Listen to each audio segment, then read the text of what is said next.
And sisters, this is Sister Mary. We are going to be reading in Exodus chapter 10, verses 1 through chapter 12, verses 13, or 2 verse 13.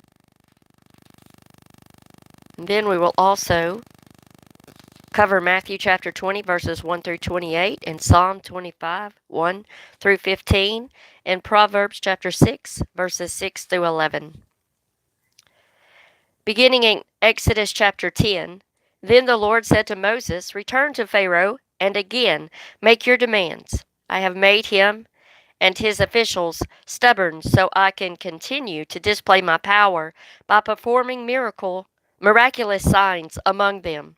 You will be able to tell wonderful stories to your children and get grandchildren about the marvelous things I am doing among the Egyptians to prove that I am the Lord. So Moses and Aaron went to Pharaoh and said, This is what the Lord, the God of the Hebrews, says. How long will you refuse to submit to me? Let my people go, so they can worship me. If you refuse, watch out, for tomorrow I will cover the whole country with locusts. There will be so many that you won't be able to see the ground. They will devour everything that escaped the hailstorm, including all the trees in the fields. They will overrun your palaces and the homes of your officials and all the houses of Egypt. Never in the history of Egypt has there been a plague like this one. And with that, Moses turned and walked out. The court officials now came to Pharaoh and appealed to him. How long will you let these disasters go on? Please let the Israelites go to serve the Lord their God. Don't you realize that Egypt lies in ruins? So Moses and Aaron were brought back to Pharaoh. All right, go and serve the Lord your God, he said. But tell me, just whom do you want to take along? Young and old, all of us will go, Moses replied. We will take our sons and daughters and our flocks and herds. We must all join together in a festival to the Lord. Pharaoh retorted, The Lord will certainly need to be with you if you try to take your little ones along. I can see through your wicked intentions. Never. Only the men may go and serve the Lord, for that is what you requested. And Pharaoh threw them out of the palace. Then the Lord said to Moses, Raise your hand over the land of Egypt to bring on the locust. Let them cover the land and eat all the crops still left after the hailstorm. So Moses raised his staff, and the Lord caused an east wind to blow all that day and through the night. When morning arrived, the east wind had brought the locust, and the locust swarmed over the land of Egypt from border to border. It was the worst locust plague in Egyptian history, and there has never again been one like it, for the locust covered the surface of the whole country, making the ground look black. They ate all the plants and all the fruit on the trees that had survived the hailstorm. Not one green thing remained, neither tree nor plant, throughout the land of Egypt. Pharaoh quickly sent for Moses and Aaron. I confess my sin against the Lord your God and against you, he said to them. Forgive my sin only this once, and plead with the Lord your God to take away this terrible plague. So Moses left Pharaoh and pleaded with the Lord. The Lord responded by sending a strong west wind that blew the locust out into the Red Sea. Not a single locust remained in all the land of Egypt, but the Lord made Pharaoh stubborn once again, and he did not let the people go. Then the Lord said to Moses, Lift your hand toward heaven, and a deep and terrifying darkness will descend on the land of Egypt. So Moses lifted his hand toward heaven, and there was deep darkness over the entire land for 3 days. During all that time the people scarcely moved, for they could not see, but there was light, as usual, where the people of Israel lived. Then Pharaoh called for Moses. Go and worship the Lord, he said, but let your flocks and herds stay here. You can even take your children with you. No, Moses said, we must take our flocks and herds for sacrifices and burnt offerings to the Lord our God. All our property must go with us. Not a hoof can be left behind. We will have to choose our sacrifices for the Lord our God from among these animals, and we won't know which sacrifices he will require until we get there. So the Lord hardened Pharaoh's heart once more, and he would not let them go. "Get out of here," Pharaoh shouted at Moses. "Don't ever let me see you again. The day you do, you will die." "Very well," Moses replied. "I will never see you again."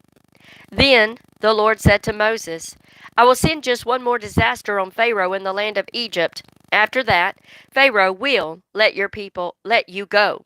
In fact, he will be anxious to get rid of you, that he will practically force you to leave the country. Tell all the Israelite men and women to ask their Egyptian neighbors for articles of silver and gold." Now the Lord had caused the Egyptians to look favorably on the people of Israel, and Moses was considered a very great man in the land of Egypt. He was respected by Pharaoh's officials and the Egyptian people alike. So Moses announced to Pharaoh, "This is what the Lord says. About midnight I will pass through Egypt. All the firstborn sons will die in every family in Egypt, from the oldest son of Pharaoh, who sits on the throne, to the oldest son of his lowliest slave. Even the firstborn of the animals will die. Then a loud wail will be heard throughout the land of Egypt. There has never been such wailing before, and there never will be again. But among the Israelites it will be so peaceful that not even a dog will bark. Then you will know that the Lord makes a distinction between the Egyptians and the Israelites. All the officials of Egypt will come running to me, bowing low. 'Please leave,' they will beg. 'Hurry, and take all your followers with you. Only then will I go.'" Then, burning with anger, Moses left Pharaoh's presence. Now the Lord had told Moses, "Pharaoh will not listen to you, but this will give me the opportunity to do even more mighty miracles in the land of Egypt." Although Moses and Aaron did these miracles in Pharaoh's presence, the Lord hardened his heart, so he wouldn't let the Israelites leave the country. Now the Lord gave the following instructions to Moses and Aaron while they were still in the land of Egypt. "From now on, this month will be the first month of the year for you. Announce to the whole community that on the 10th day of this month, each family must choose a lamb or a young goat for a sacrifice. If a family is too small to eat the entire lamb, let them share the lamb with another family in the neighborhood. Whether or not they share in this way depends on the size of each family and how much they can eat. This animal must be 1-year-old male, either a sheep or a goat with no physical defects. Take special care of these lambs until the evening of the 14th day of the first month. Then each family in the community must slaughter its lamb. They are to take some of the lamb's blood and smear it on the top and the sides of the doorframe of the house where the lamb will be eaten. That evening everyone must eat roast lamb with bitter herbs and bread, made without yeast. The meat must never be eaten raw or boiled. Roast it all, including the head, legs, and internal organs. Do not leave any of it until the next day. Whatever is not eaten that night must be burned before morning. Wear your traveling clothes as you eat this meal, as though prepared for a long journey. Wear your sandals and carry your walking sticks in your hands. Eat the food quickly, for this is the Lord's Passover. On that night I will pass through the land of Egypt and kill all the firstborn sons and firstborn male animals in the land of Egypt. I will execute judgment against all the gods of Egypt, for I am the Lord. The blood you have smeared on your doorpost will serve as a sign. When I see the blood, I will pass over you. This plague of death will not touch you when I strike the land of Egypt." Matthew chapter 20. For the kingdom of heaven is like the owner of an estate, who went out early one morning to hire workers for his vineyard. He agreed to pay the normal daily wage and sent them out to work. At 9 o'clock in the morning he was passing through the marketplace and saw some people standing around doing nothing. So he hired them, telling them he would pay them whatever was right at the end of the day. At noon, and again around 3 o'clock, he did the same thing. At 5 o'clock that evening, he was in town again and saw some more people standing around. He asked them, "Why haven't you been working today?" They replied, "Because no one hired us." The owner of the estate told them, "Then go on out and join the others in my vineyard." That evening he told the foreman to call the workers in and pay them, beginning with the last workers first. When those hired at 5 o'clock were paid, each received a full day's wage. When those hired earlier came to get their pay, they assumed they would receive more. But they too were paid a day's wage. When they received their pay, they protested. "Those people worked only an hour, and yet you've paid them just as much as you paid us who worked all day in the scorching heat." He answered one of them, "Friend, I haven't been unfair.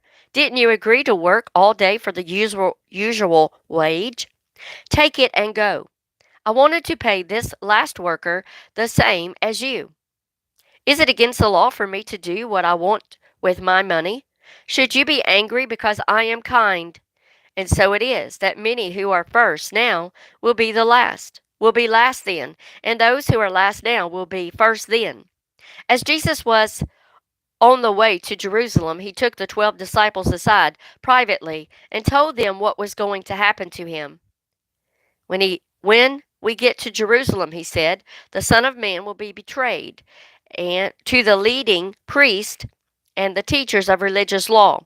They will sentence him to die. Then they will hand him over to the Romans to be mocked, whipped, and crucified. But on the third day he will be raised from the dead.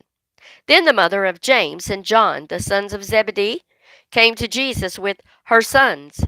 She knelt respectfully to ask a favor. "What is your request?" he asked. She replied, "In your kingdom, will you let my two sons sit in places of honor next to you, one on your right and the other at your left?" But Jesus told them, "You don't know what you are asking. Are you able to drink from the bitter cup of sorrow I am about to drink?" "Oh, yes," they replied, "we are able." "You will indeed drink from it," he told them, "but I have no right to say who will sit on the thrones next to mine. My Father has prepared those places for the ones he has chosen." When the 10 other disciples heard what James and John had asked, they were indignant. But Jesus called them together and said, "You know that in this world kings are tyrants, and officials lord over the people beneath them. But among you it should be quite different. Whoever wants to be a leader among you must be your servant, and whoever wants to be first must become your slave. For even I, the Son of Man, came here not to be served, but to serve others, and to give my life as a ransom for many." Psalm 25, verses 1 through 15. To you, O Lord, I lift up my soul. I trust in you, my God. Do not let me be disgraced, or let my enemies rejoice in my defeat. No one who trusts in you will ever be disgraced, but disgrace comes to those who try to deceive others. Show me the path where I should walk, O Lord. Point out the right road for me to follow. Lead me by your truth and teach me, for you are the God who saves me. All day long I put my hope in you. Remember, O Lord, your unfailing love and compassion, which you have shown from long ages past. Forgive the rebellious sins of my youth. Look instead through the eyes of your unfailing love, for you are merciful, O Lord. The Lord is good and does what is right. He shows the proper path to those who go astray. He leads the humble in what is right, teaching them his way. The Lord leads with unfailing love and faithfulness all those who keep his covenant and obey his decrees. For the honor of your name, O Lord, forgive my many, many sins. Who are those who fear the Lord? He will show them the path they should choose. They will live in prosperity, and their children will inherit the promised land. Friendship with the Lord is reserved for those who fear him. With them he shares the secrets of his covenant. My eyes are always looking to the Lord for help, for he alone can rescue me from the traps of my enemies. Proverbs chapter 6, verses 6 through 11. Take a lesson from the ants, you lazy bones. Learn from their ways and be wise. Even though they have no prince, governor, or ruler to make them work, they labor hard all summer, gathering food for the winter. But you, lazy bones, how long will you sleep? When will you wake up? I want you to learn this lesson. A little extra sleep, a little more slumber, a little folding of the hands to rest, and poverty will pounce on you like a bandit. Scarcity will attack you like an armed robber.